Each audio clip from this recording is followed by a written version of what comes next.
এই হিন্দু সমাজে একটা অপপ্রচার রয়েছে, মিথ্যা রটনা রয়েছে। এরকম কেবলমাত্র ব্রাহ্মণরাই নিজেদের স্বার্থের জন্য, নিজেদের স্বার্থ চরিতার্থ করার জন্য এই ভেদাভেদ সৃষ্টি করেছে। মনে রাখবেন, এটা সম্পূর্ণ ভুল, একদম মিথ্যা।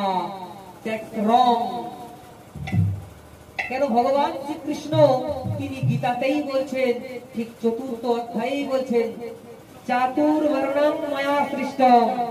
শোনো শোনো হে পার্থ, এই যে ব্রাহ্মণ, ক্ষত্রিয়, বৈশ্য, শূদ্র, এই 4টি বর্ণ আমি বাসুদেব কৃষ্ণ আমি সৃষ্টি করেছি। ভগবান বললেন যে আমি এই 4টে বর্ণ সৃষ্টি করেছি।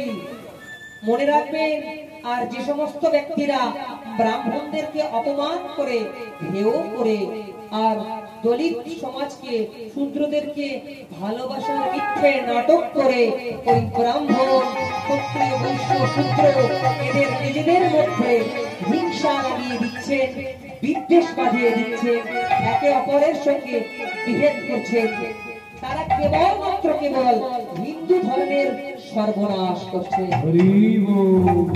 সবসময় ব্রাহ্মণদেরকে ছোট ভাববেন না। যারা মনে করে ব্রাহ্মণদেরকে হেয় করে, অপমান, অবহেলা, অবজ্ঞা করে, মনে রাখবেন আপনারা, ব্রাহ্মণ যদি দরিদ্র হয় তবে সে ব্রাহ্মণ স্বভাবের মতো দরিদ্র। ব্রাহ্মণ যদি দাম্ভিক হয় তবে সে ব্রাহ্মণ রাবণের মতো।